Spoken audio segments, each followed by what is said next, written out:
Iggy Peck, architect. Young Iggy Peck is an architect and has been since he was 2, when he built a great tower in only an hour with nothing but diapers and glue. "Good gracious, Ignatius," his mother explained. "That's the coolest thing I've ever seen." But her smile faded fast as a light wind blew past, and she realized those diapers weren't clean. "Ignatius, my son, what on earth have you done? That's disgusting and nasty. It stinks." But Iggy was gone. He was out on the lawn using dirt clods to build a great sphinx. When Iggy was 3, his parents could see his unusual passion would stay. He built churches and chapels from peaches and apples, and temples from modeling clay. At dinner one night, to his father's delight, Iggy got a bright gleam in his eye, and out on the porch built the St. Louis Arch from pancakes and coconut pie. Dear Ig had it made until 2nd grade, when his teacher was Ms. Lila Greer. On the very first day, she had this to say: "We do not talk of buildings in here. Gothic or Romanesque, I couldn't care less about buildings, ancient or new." She said in her lecture about architecture that it had no place in grade 2. That might seem severe, but she was sincere, for when she was no more than 7, she had a great fright at a dizzying height in a building so tall it scraped heaven. On an architect's tour on the 95th floor, young Lila got lost from the group.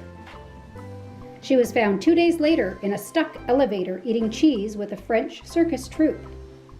After that day, it's quite safe to say, she thought all building lovers were nuts. As a teacher, she taught that, above all, one ought to avoid them. No ifs, ands, or buts. As you might guess, it would cause Iggy stress to hear such terrible talk. But he didn't hear. He sat in the rear while building a castle of chalk. "You, Iggy Peck, your desk is a wreck. Tear down that castle right now. You will not build in here. Is that perfectly clear? Do you need to go see Principal Howe?" "No, ma'am," Iggy said. He lowered his head, and his heart sank down to the floor.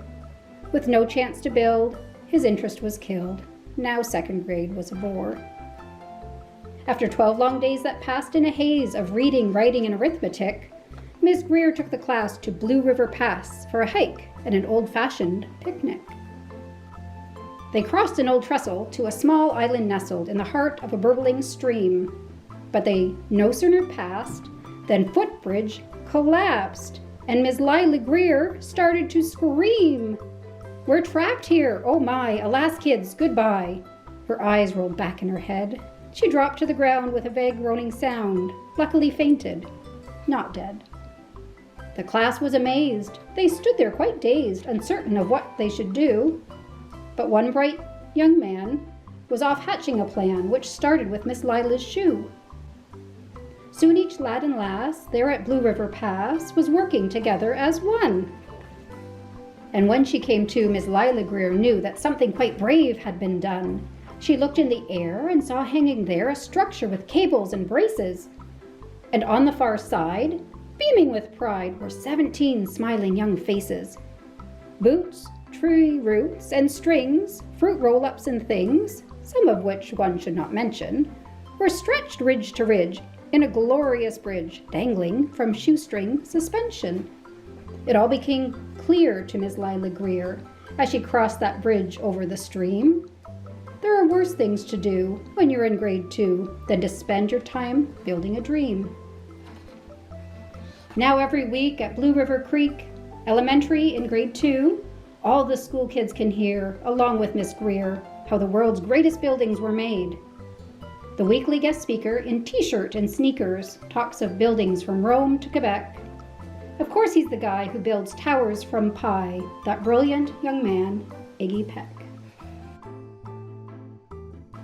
Now that we're done reading our book, we can do a little craft. So for this craft, all you need will be some marshmallows and some toothpicks. Then you can put them together to make your own creative structures.